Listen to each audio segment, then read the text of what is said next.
Silakan Mbak Apong. Ini senior ini guys. Senior kita ini Pak Terry. Ya, langsung ketok. Assalamualaikum warahmatullahi wabarakatuh. Waalaikumsalam warahmatullahi wabarakatuh. Salam sejahtera bagi kita semua. Om Swastiastu, Namo Buddhaya. Yang kami hormati calon anggota LPSK atas nama Saudari Apong Herlina SHMH, serta hadirin yang kami muliakan. Pertama-tama marilah kita sampaikan puji syukur kehadirat Allah Subhanahu wa taala, Tuhan yang Maha Esa, karena atas perkenannya kita dapat melaksanakan acara hari ini, uji kelayakan calon anggota LPSK periode tahun 2024-2029 dalam keadaan sehat walafiat. Kami menyampaikan terima kasih kepada Saudari Apong Herlina SHMH dalam hal ini sebagai calon anggota LPSK periode tahun 2024-2029 atas kesediaannya memenuhi undangan kami. Sebelum dimulai uji kelayakan calon anggota LPSK, pimpinan menyampaikan beberapa hal untuk diperhatikan, yaitu yang pertama, ini alokasi waktu uji kelayakan fit and proper adalah 60 menit, Mbak Apong ya. Termasuk 10 menit pertama yang digunakan untuk menyampaikan pokok-pokok makalah. Jadi nanti Mbak kalau udah 10 menit langsung stop, langsung dilanjutkan dengan tanya jawab. Yang kedua, pertanyaan diajukan oleh masing-masing fraksi kepada calon anggota LPSK paling lama 5 menit yang pelaksanaannya diatur oleh pimpinan rapat. Ketiga, setelah selesai pelaksanaan proses uji kelayakan ini, calon anggota LPSK menandatangani surat pernyataan yang telah disiapkan oleh Komisi 3 DPR RI. Demikian pengantar kami. Kesempatan selanjutnya kami serahkan kepada calon anggota LPSK untuk menyampaikan pokok-pokok makalahnya paling lama 10 menit. Kami persilahkan.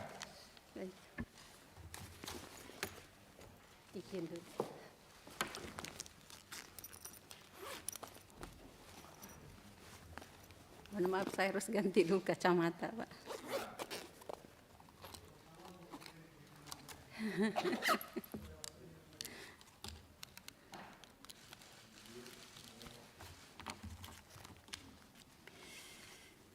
Yang saya hormati Bapak Pimpinan Komisi 3 DPR RI, yang saya hormati Bapak-Bapak, Ibu-Ibu, semuanya anggota DPR Komisi 3.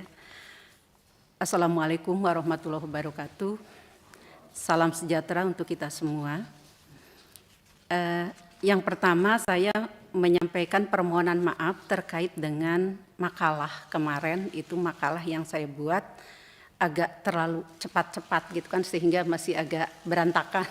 Nah ini judul makalah yang kemarin saya buat adalah tentang konsepsi pengawasan terhadap pelaksanaan tugas dan fungsi LPSK dalam mewujudkan lembaga yang mandiri.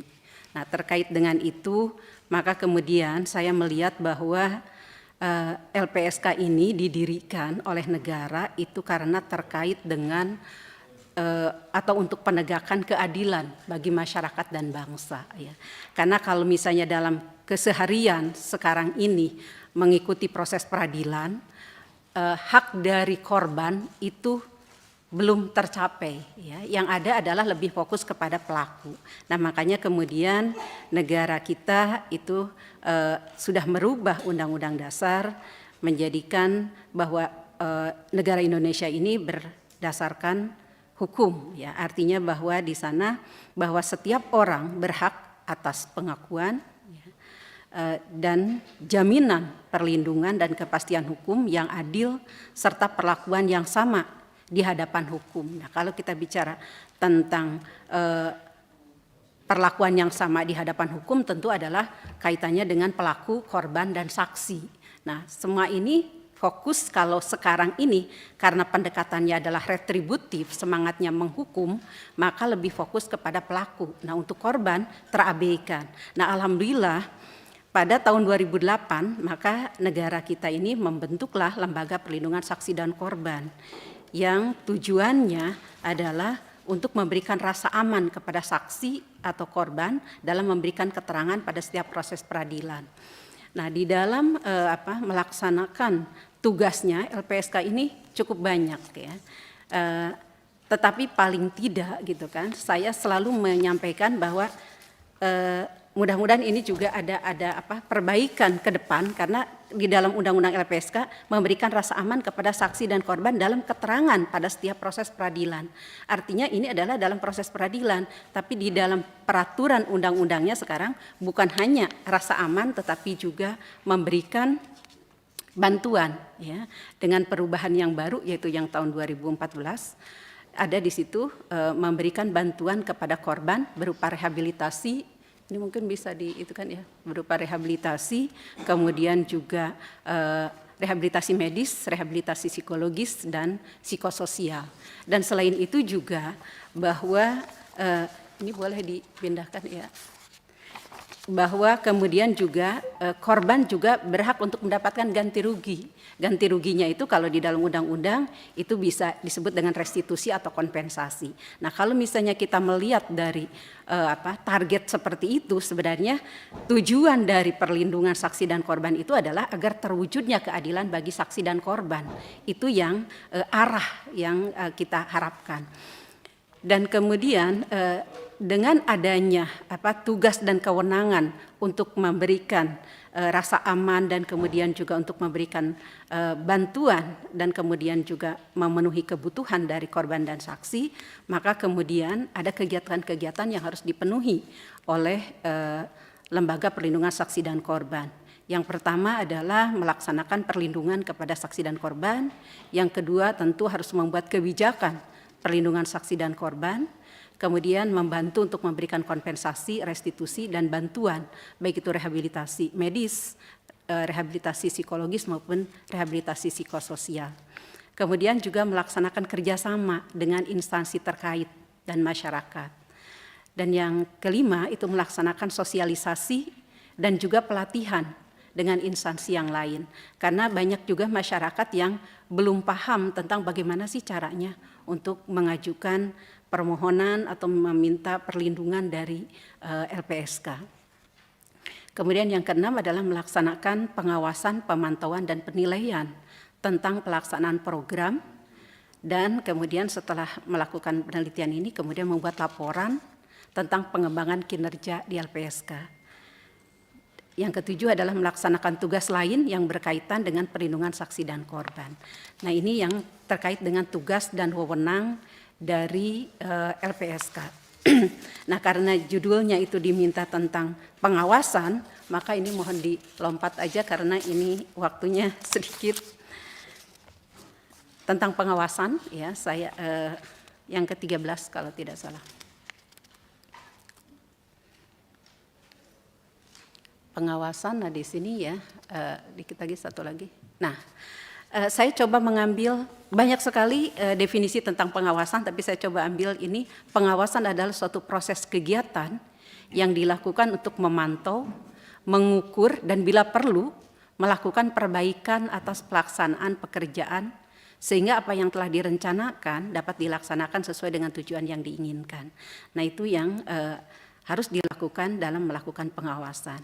Tujuannya apa dari pengawasan ini? Ya tentu untuk memastikan suatu pelaksanaan kegiatan ini sesuai dengan yang direncanakan dan nanti akan mencapai tujuannya. Nah, di sini juga perlunya bahwa LPSK ini dibentuk atau dibangun untuk memberikan atau terwujudnya keadilan bagi saksi dan korban. Nah, maka kemudian tentu ini yang harus diperbaiki beberapa hal, baik itu perbaikan dari segi peraturan perundang-undangannya, kemudian juga tentang sarana dan prasarana, termasuk juga tentang SDM-nya nanti yang harus menjadi pusat perhatian. Nah, untuk pengawasan dari kinerja LPSK ini ada dua kelompok yang itu atau dua cara, yaitu adalah pengawasan internal dan kemudian pengawas eksternal. Nah, kalau pengawasan internal tentu dilaksanakan di LPSK sendiri, ya. Yang melakukan pengawasan itu mulai dari atasan langsung dari si para pekerja ini, dan kemudian juga ada pengawas fungsional di sana. Jadi di LPSK juga ada pengawasnya, dan nanti secara keseluruhan itu adalah yang mengawasi itu adalah sekjen untuk para pekerjaannya, dan sekjen ini juga nanti akan memberikan laporan kepada pimpinan LPSK. Jadi pimpinan LPSK inilah nanti yang akan melakukan pengawasan dalam kinerja dari LPSK itu. Nah, aspek yang dinilainya dalam pelaksanaan secara internal itu adalah kebijakan pelayanannya. Jadi ada bagaimana sih pelayanan atau perlindungan terhadap saksi dan korban itu sudah diselesaikan dengan baik enggak oleh LPSK. Tapi sebenarnya yang melakukan perlindungan terhadap saksi dan korban itu bukan hanya LPSK saja, ada juga lembaga-lembaga lain. Ya. Nah, maka ini juga LPSK tidak tertutup kemungkinan untuk melakukan pengawasan walaupun dia tidak secara langsung memberikan warning kepada lembaga yang bersangkutan. Kemudian juga yang harus dilihat adalah SDM-nya, sejauh mana sih profesionalisme yang sudah ada di LPSK ini, apakah sudah memenuhi syarat, apakah mereka juga sudah optimal dalam melaksanakan tugasnya, dan kemudian juga sarana dan prasarana di LPSK sudah memadai atau tidak. Misalnya sekarang LPSK itu baru punya kantor pusat dan kemudian kantor cabangnya baru 2.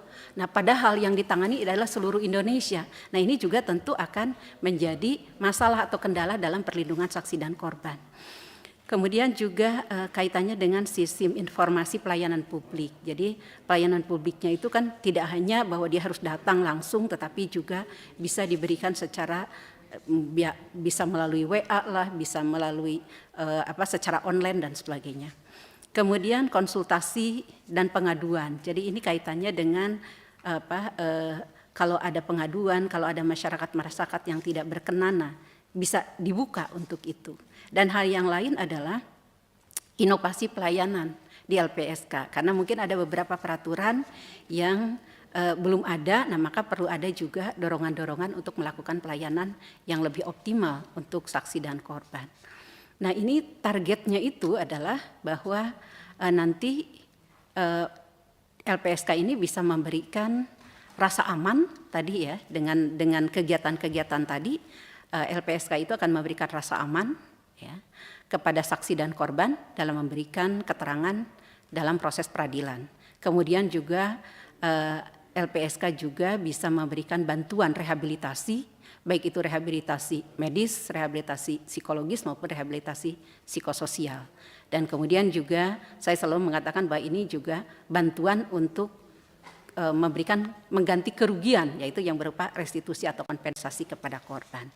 Nah, apabila penilaian kinerja internal ini dilakukan secara berkala oleh pimpinan LPSK, oleh sekjen, oleh pengawas fungsional, dan atasan langsung dari LPSK, maka bukan hal yang sulit untuk mewujudkan pelayanan prima, yaitu pelayanan yang berkualitas, cepat, mudah, terjangkau, dan terukur yang diberikan oleh penyelenggara layanan kepada para saksi dan korban. Nah, ini tentu diharapkan bahwa nanti pekerjaan LPSK itu akan menjadi lebih optimal dengan adanya pengawasan ini.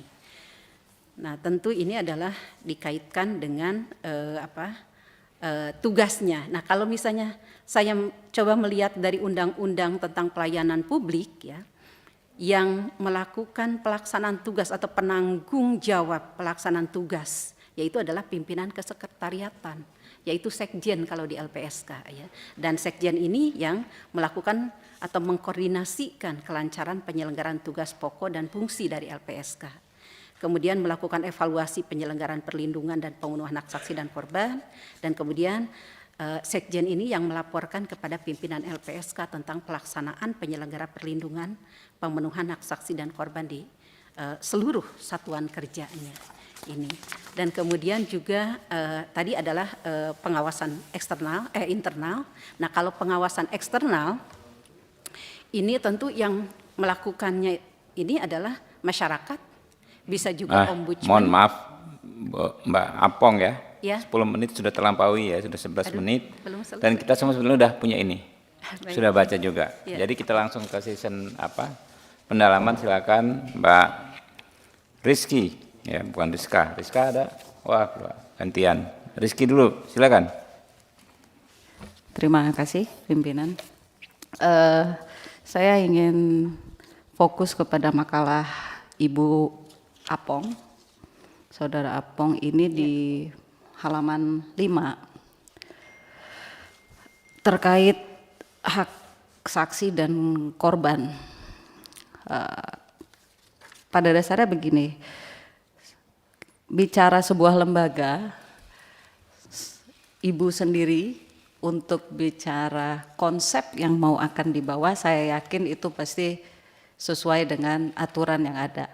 Hanya faktualnya sebagai apabila nanti Ibu terpilih, dengan segala keterbatasan yang ada di LPSK, itu bagaimana konsep Ibu untuk mengantisipasi bahwa ada banyak tindak kejahatan atau korban-korban dari tindak kejahatan, baik itu terorisme, ya kan, TPPU apalagi sekarang yang sedang marak.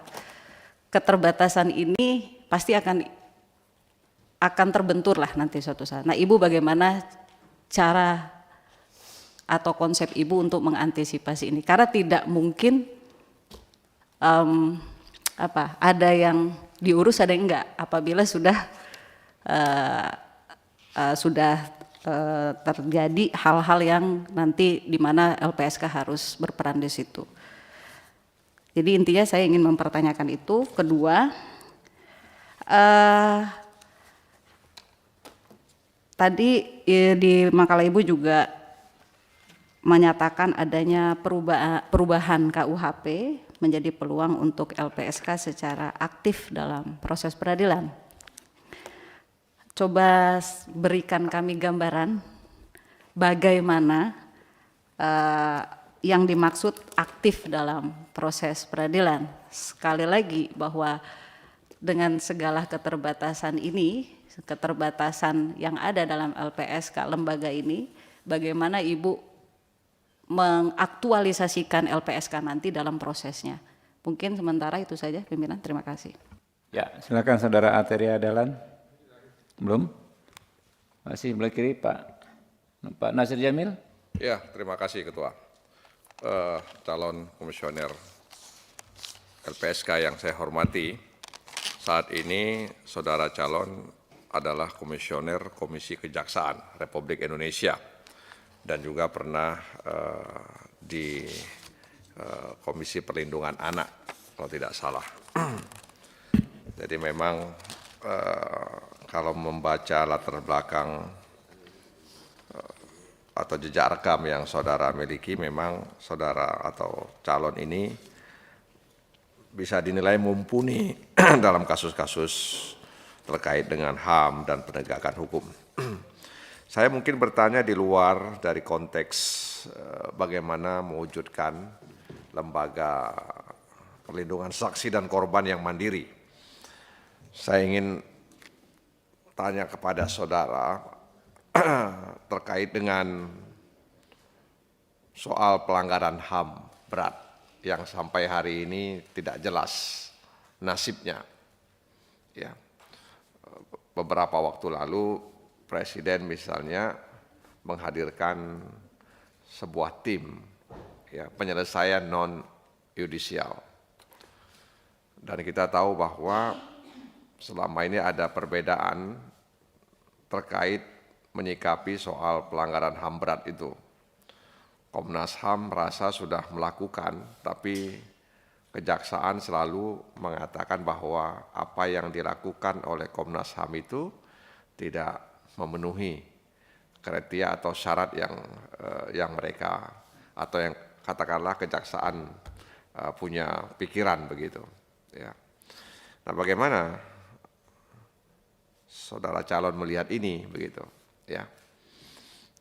Apa artinya bagaimana nasib mereka nanti ya, kelak saudara menjadi salah seorang komisioner di lembaga perlindungan saksi dan korban. Demikian, terima kasih Ketua. Selanjutnya rekan-rekan masih ada Pak Heru, Pak Nurdin. Ya, monggo Pak. Cukup? Ya, bisa ditanggapi dulu Mbak Apong. Atau Pak Arteria terakhir. Terima kasih pimpinan. Yang saya hormati Ibu Apong Herlina. Saya apresiasi Ibu mau daftar ke ke LPSK. Sebelumnya di KPAI ya, Bu. Betul, Saat ini di Komisi Kejaksaan ya, Bu. sudah selesai. Sudah selesai Komisi Sudah. Kejaksaan. Saya ingin tanyakan apa motivasi Ibu Apong untuk mendaftar ke LPSK. Kalau saya lihat ini udah panjang ini perjalanan, ya kan? Kok ke LPSK berlabuhnya? Ya, Gitu. Tadi sudah di Komisi Kejaksaan, heavy-nya ke pengawasan. Pengawasan seperti apa waktu Ibu di Komisi Kejaksaan yang menurut Ibu itu menjadi benchmark atau menjadi catatan penting bagi institusi kejaksaan? Itu yang kedua di KPAI saya juga melihat, kebetulan saya juga mantan Komisi 8 waktu itu, Bu, sebentar. Ya. Konteks perlindungan kepada anak, prestasi yang Ibu torehkan di KPAI waktu itu apa ya, Bu ya? Nah, kemudian saya juga ingin karena seiring dengan makalahnya Ibu terkait dengan konsepsi pengawasan yang diawasi LPSK. Saya ingin tanya, Bu,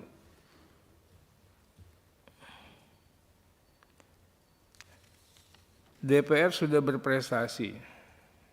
Kita sudah membuktikan penguatan sistem dan lembaga LPSK. Hadir Undang-Undang 31 tahun 2014. Nah, seiring dengan konsepsi pengawasan terhadap pelaksanaan tugas dan fungsi LPSK dalam mewujudkan LPSK sebagai lembaga yang mandiri. Saya ingin tanya, apakah Ibu paham ini? Ibu paham terkait dengan apa sih kegunaan, kenapa kita melakukan penguatan kepada LPSK? Sampai-sampai kita menambah dari yang namanya saksi dan korban, akhirnya menjadi pelaku dalam konteks GC. Tambah lagi pelapor. Pelapor pun kita lindungi dalam konteks whistleblower.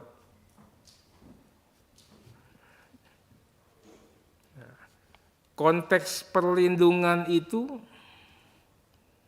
Ibu mengatakan dalam makalah, pada semua tahapan proses peradilan pidana.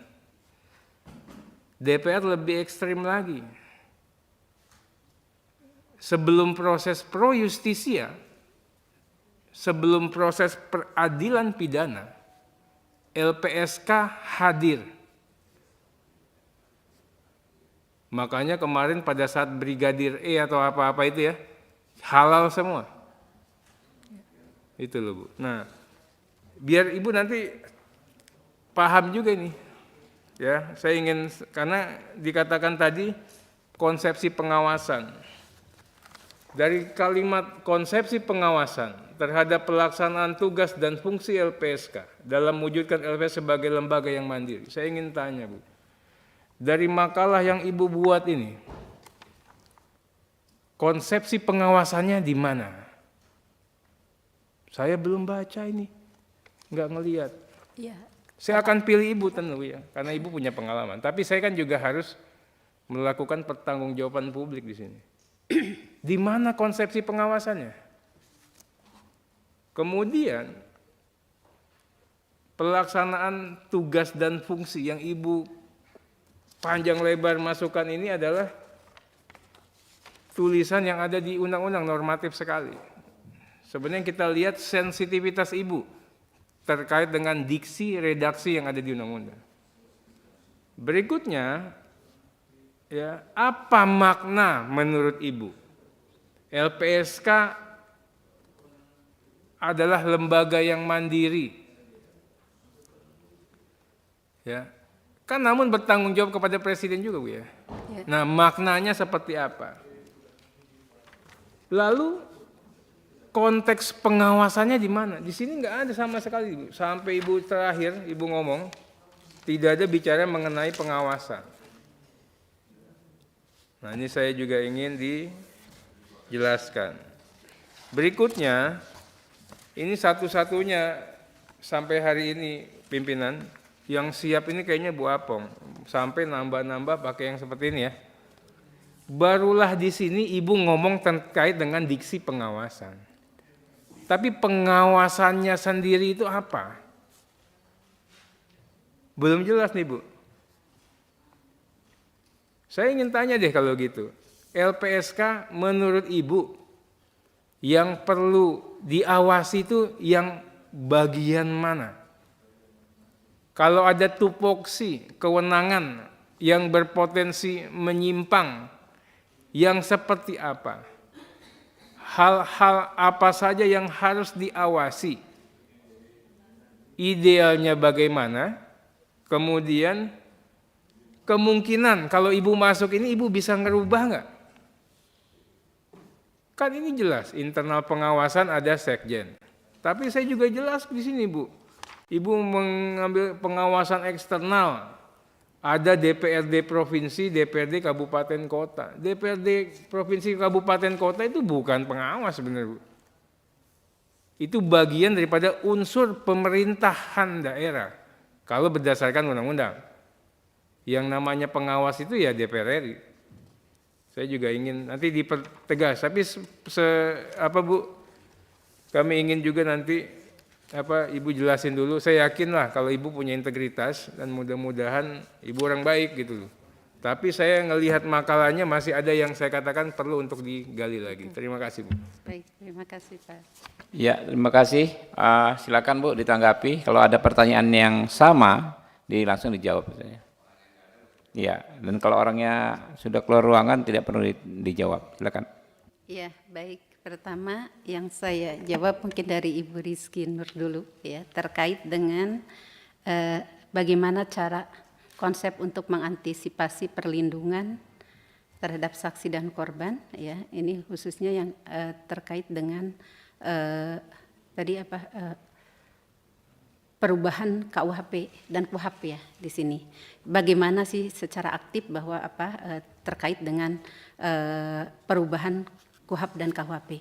Sebenarnya saya lebih fokus karena KUHP sekarang sudah dirubah ya, dan sudah tinggal nunggu beberapa tahun lagi untuk berlaku. Ya. KUHP yang menjadi masalah ini dan sebenarnya ini saya sudah dorong-dorong udah sejak lama ya untuk perubahan KUHP ini. Karena apa? Tadi seperti yang saya sampaikan terkait dengan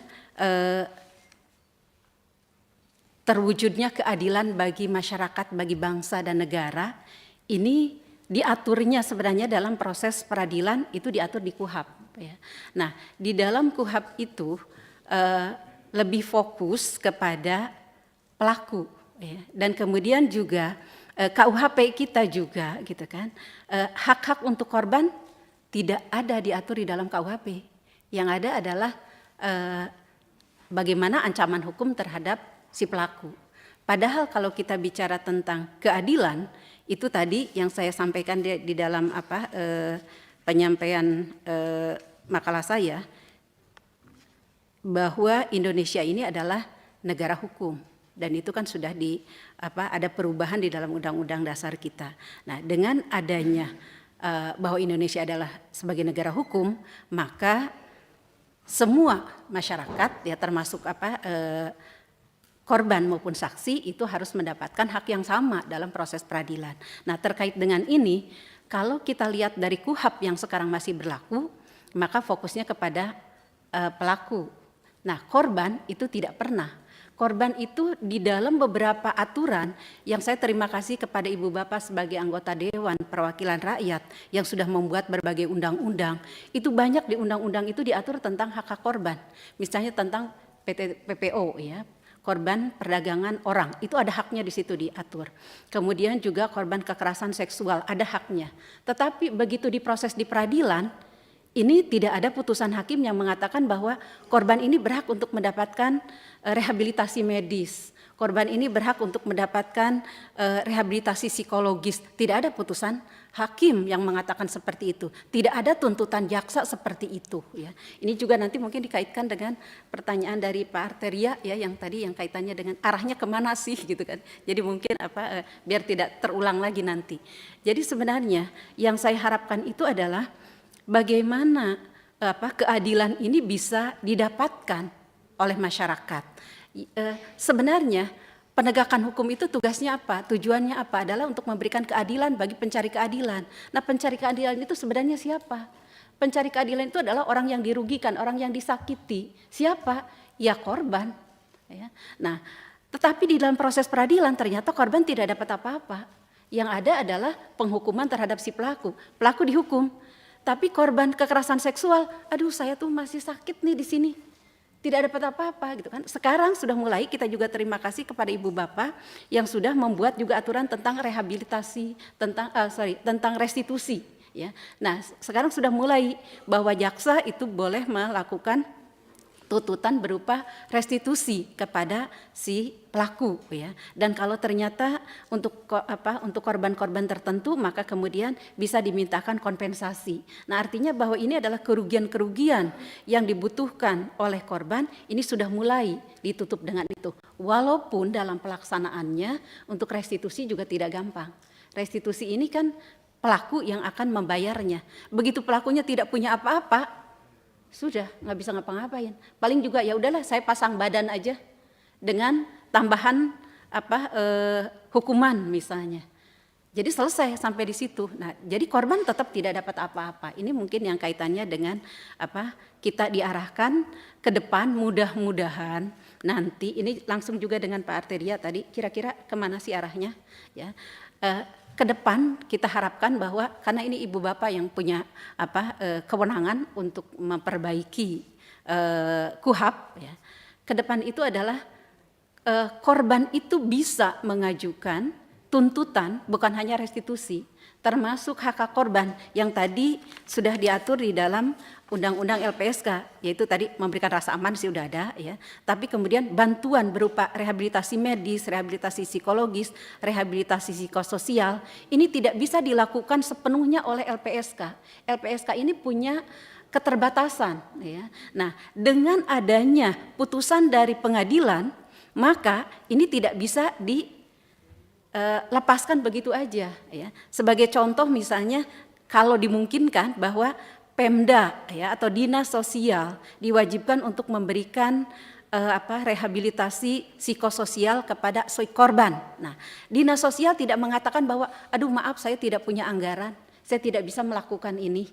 Nah, kalau itu sudah diputuskan oleh pengadilan, maka dinas sosial wajib melaksanakan itu. Nah, ini tentu perlu ini diatur di dalam KUHP, karena di dalam KUHP ini belum ada. Nah, dengan diatur di dalam KUHP maka kita harapkan bahwa nanti akan bisa dilaksanakan itu. Nah, itu barangkali untuk Ibu Rizky Nur ya terkait dengan kira-kira perubahannya kemana sih arahnya. Dan ada beberapa pertanyaan dari Pak Arteria juga tadi udah diinikan. Nah, kemudian yang kedua adalah tentang pelanggaran HAM berat ya yang tidak jelas nasibnya. Ya, ini memang untuk pelanggaran HAM berat itu kemarin itu kan dari Presiden sudah membuat tim ya. Nah tapi kemudian di dalam tim ini kok tidak diproses ya, karena di luar proses peradilan akhirnya diinikannya. Banyak sekali yang belum mendapatkan ya tadi pemulihan ya, bahwa dia sudah dirugikan ya sudahlah gitu kan. Dan memang ya yang kemarin itu kalau tidak salah hanya beberapa pelanggaran HAM berat di masa lalu yang sudah diproses oleh tim itu, ada beberapa juga yang diusulkan oleh LPSK untuk juga diproses. Nah ini juga yang belum jalan. Nah mudah-mudahan ke depan seandainya Ibu Bapak mempercayai kepada saya untuk menjadi anggota di LPSK, ya kita tentu akan tetap berjuang. Dan ini bagaimana caranya? Untuk proses secara hukum atau proses peradilan ini tidak gampang. Tindak Interupsi, pidananya mungkin. sudah Ibu. lewat. Kan? Dari tadi kan kami mendengar ya, saya terutama berjuang harapan. Yang saya tanya, apabila nanti Ibu terpilih, aktualisasinya, Ya. Ibu mau seperti apa gitu? Dengan yang Ibu sadari sendiri dari kalimat Ibu tadi, bahwa keterbatasannya banyak loh. Ya. Iya kan? Dan bahkan lintas institusi. Dengan keterbatasan ini, apabila Ibu terpilih, bagaimana Ibu membuat sebuah terobosan terhadap keterbatasan yang Ibu tadi sampaikan, harapan dan perjuangan tadi. Terima kasih. Baik, ya. Ini Lanjut. hampir sama juga dengan pertanyaan Pak Arteria ya. Ya. Ada beberapa hampir sama nih. Tentu yang LPSK itu punya keterbatasan tadi kaitannya dengan sumber daya manusia itu sangat terbatas. Kemudian tadi juga saya sampaikan bahwa kantor perwakilannya juga terbatas. Sekarang ada 1.000 sekian masyarakat yang meminta perlindungan terhadap LPSK, tapi ternyata tidak bisa dilaksanakan begitu aja karena tempatnya jauh, anggarannya juga tidak memadai. Nah ini tentu akan jadi masalah. Nah apa yang harus kita lakukan? Yang pertama adalah kita harus bekerja sama dengan lembaga-lembaga terkait yang lain. Kita harus bekerja sama dengan Pemda karena ada kewajiban-kewajiban dari Pemda, pemerintah daerah, untuk memberikan atau membantu memberikan keadilan bagi masyarakat. Nah ini adalah kewajiban dari Pemda, kewajiban dari pemerintah pusat, ya nanti kan ada yang dibagikan kemudian ke daerah dan kemudian beberapa kementerian dan lembaga juga. Ya. Jadi yang harus didorong adalah kerjasama yang baik dengan berbagai lembaga, bukan hanya dengan lembaga pemerintah saja, dengan masyarakat. Ini sangat penting, banyak sekali masyarakat, LSM yang punya perhatian terhadap perlindungan korban, ya. Dan tidak sedikit, misalnya ada lembaga berbagai lembaga lah, LBH misalnya kan, dia bisa memberikan bantuan-bantuan dan ada perlindungan konsumen juga gitu kan. Nah dia mengawasi, ini bagaimana sih sudah bisa terlaksana enggak sih hak-hak dari korban itu antara lain ya. Jadi kita ini kan kerjasama dan tentu ya, saya juga berharap nanti LPSK ini bisa lebih terbuka lagi, nanti bisa bekerja sama dengan ibu bapak dari DPR karena sebagai pengawas bukan hanya mengawasi kami dari LPSK tetapi mengawasi pemerintahnya. Jalan enggak sih tugas dari pemerintah itu? Kalau tidak jalan misalnya, nah ini juga harus ditegur. Barangkali itu Ibu Rizky Nur ya. Nah saya kembali lagi ke yang tadi. Cukup yang tadi ya teman-teman ya. Yang belum di. Terima kasih. Ini belum semua yang Oh, tadi masih ada lagi tambahan? yang kaitannya dengan Oke. saya dari awal itu. Oke. Ya. Ya, lanjut Bu. Ya, jadi Pak Ketua, saya dukung Ibu ini, jadi nggak usah ditanya, nggak usah jawab. Silakan lanjut Bu. Oh cukup baik. Baik, terima kasih. Oke ya, cukup ya Bu ya. Ya. Itu ada surat pernyataan, Ibu berkenan menandatangani surat pernyataan di meja itu. Oh, baik. Ya, rekan-rekan, Baik. dengan selesainya penandatanganan surat pernyataan, kami atas nama Komisi 3 DPR RI mengucapkan terima kasih kepada calon anggota LPSK atas kehadirannya. Selanjutnya, Bu Apong Herlina bisa meninggalkan ruangan sidang ini. Silakan, Bu. Ya. Assalamualaikum warahmatullahi wabarakatuh. Waalaikumsalam warahmatullahi wabarakatuh. Ya, saya mengucapkan terima kasih kepada Bapak pimpinan dan kepada Ibu Bapak semuanya. Dan ya, saya berharap bahwa saya masih bisa melanjutkan untuk di LPSK karena ya tadi ada pergeseran saya dari Komisi Kejaksaan dari KPAI, sebenarnya awalnya itu sama aja. Yang pertama saya ke Komisi Kejaksaan ini yang pertama saya di KPAI ini dulu setelah saya di RBH Jakarta. Ini kok banyak sekali ya anak-anak yang menjadi pelaku atau korban gitu kan. Tapi kemudian ini belum ada lembaga-lembaga yang menangani itu. Saya kemudian mendirikan waktu itu lembaga perlindungan anak korban, ya, lembaga perlindungan dan advokasi untuk bukan hanya korban, untuk anak, ya, jadi anak pelaku, anak korban dan anak saksi. Kita kawal, ya, dan kemudian itu tahun 2000-an, ya.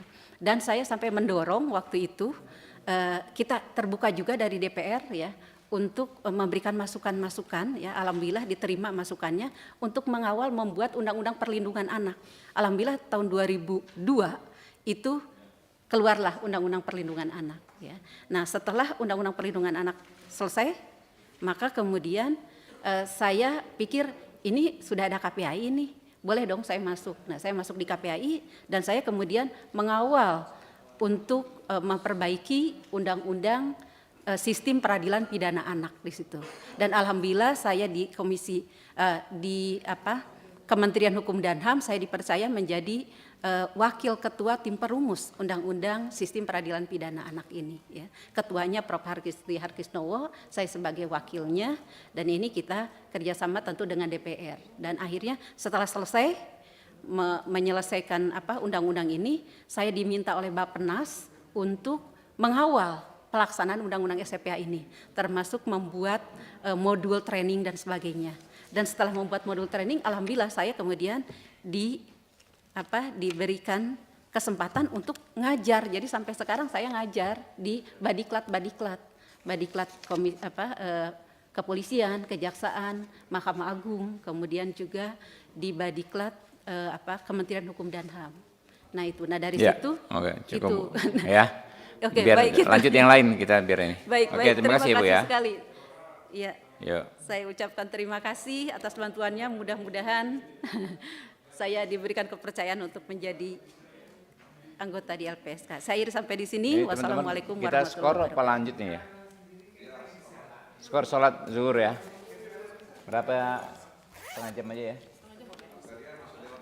Skor setengah jam aja ya guys. Ya. Jam 1 ya, skor sampai jam 1, oke.